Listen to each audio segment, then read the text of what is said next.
Hello dear aspirant, today the video is going to be very important for you. If you are preparing for NDA exam or CDS exam or any defense exam, all the vocabularies are repeated from previous year questions. तो ज़्यादा देर न करते हुए let's begin. The first question is, the volcano on the island is dormant. So you have four options. What is the meaning of dormant? Dormant का मतलब होता है cold, dangerous, old या inactive. And this question has repeated many times in many exams. Dormant का मतलब होता है जो अभी एक्टिव नहीं है, तो इसका ऑप्शन बी इसका करेक्ट ऑप्शन है. Next question is, a person who equivocate should not be relied upon. So what is the meaning of equivocate? तो पहला ऑप्शन है deceive others, tells lie, give misleading statements या flatters. तो equivocate वो person होता है जो करेक्ट स्टेटमेंट नहीं देता है, किसी भी चीज को करेक्टली नहीं बताता, इसका मतलब होता है नॉट करेक्ट. तो इसका ऑप्शन होगा सी. सी इसका आंसर है, गिविंग मिसलीडिंग स्टेटमेंट. और इसका एक वोकेबलरी भी है जो बहुत ही ज्यादा इंपॉर्टेंट है, एम्बिगस. तो यू कैन से एम्बिगस भी इसका सिनोनिम है. यहीं पर एक फ्रेजल वर्ब भी है, rely upon. And what is the meaning of rely upon? Rely upon का मतलब होता है depend on someone. The next question is very important. The newspaper reports were mendacious.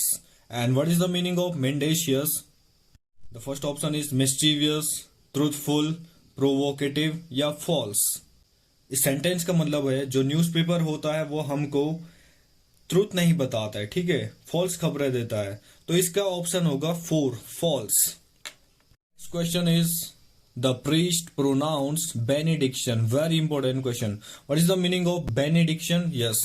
Benediction का मतलब क्या होता है? गुड विशेस, ब्लेसिंग, पनिशमेंट या अप्रिसिएशन, किसी को अप्रिशिएट करना. तो जो प्रीस्ट होता है वो हमको क्या देता है? आशीर्वाद देता है. तो इसका मतलब होगा ब्लेसिंग्स. तो इसका दूसरा ऑप्शन होगा सही. The next question is, her habits are innocuous. So innocuous का मतलब बताना है useful, injurious, causing no harm या बैड. इनोक्यूस का मतलब होता है नॉट हार्मफुल. तो आपको कहां पे लग रहा है? Not harmful. इसका ऑप्शन होगा C, causing no harm. The next question is, I inveigh her for her different outlook. So what is the meaning of inveigh? किसी को क्रिटिसाइज करना या रिव्यूक करना, डिसलाइक करना या अप्रिशिएट करना, ठीक है.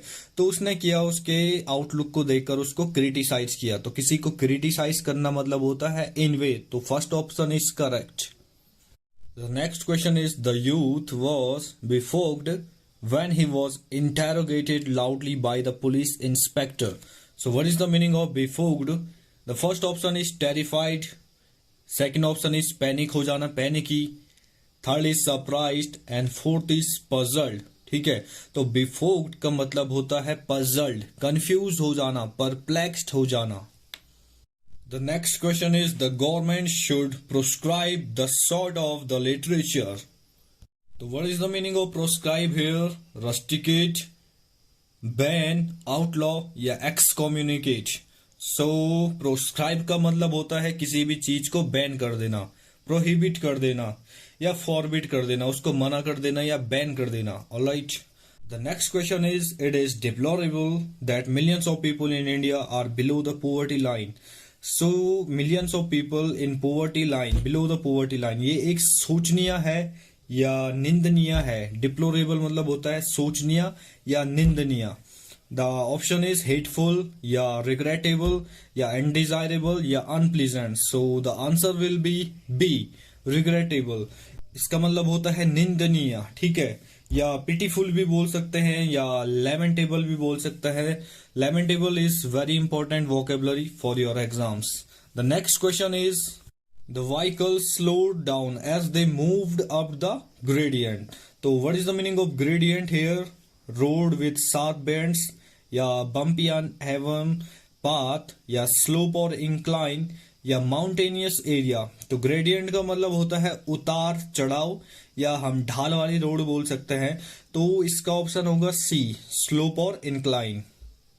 The next question is, the song had a soporific effect on the child. तो ये गाना जो था ये बच्चे को नींद लाने वाला गाना था, ठीक है। सोपोरिफिक मतलब होता है नींद लाने वाला। तो first option is soothing, second is terrific, third is supreme and fourth is sleep inducing. So what will be the answer? D, correct. Next, his allegiance to the party was suspected from the very beginning. तो what is the meaning of allegiance? सो यहाँ पर आप pronunciation का भी ध्यान रखेंगे, इसको elegance नहीं बोलेंगे, अलीजेंस बोलेंगे। So first option is servility, second is obedience, third is loyalty and fourth is passivity. So allegiance मतलब होता है राजभक्ति या राजनिष्ठा। सो ऑप्शन बताओ? Loyalty. Very nice. Next, sympathetic criticism has a salutary effect. So what is the meaning of salutary? Very nice vocabulary. Salutary मतलब होता है लाभकारी या हितकारी, ठीक है। तो यहाँ पर लाभकारी क्या है? बेनिफिशियल है, राइट। तो इसका ऑप्शन होगा 4 वाला, डी वाला, बेनिफिशियल, लाभकारी। जो एग्जाम में आता है इसी का सिनोनिम तो वो है सलुब्रियस, सलुब्रियस या हेल्थफुल या wholesome. Next is, please do not give any more flimsy pretext for not having done the work. So what is the meaning of flimsy? Flimsy का मतलब होता है जो आसानी से टूट जाता है, जो बहुत ही ज्यादा कमजोर होता है। तो what is the option? Obviously the option is A. A will be the correct. और इसका सिनोनिम fragile भी हो जाएगा। Next is, he was the court appointed lawyer for 56 indigent defendants. The first option is Indian man, second is poor, third is guilty and fourth is untried. तो what is the meaning of indigent? Indigent का मतलब होता है poor या needy, ठीक है, जिसको जरूरत होती है किसी भी चीज की। और इसका बेस्ट सिनोनिम्स पेपर में पूछा जाता है impecunious, impecunious. All right. Next, the boy said that pen had abated. So what is the meaning of abate? Abate का मतलब होता है कम हो जाना, ठीक है।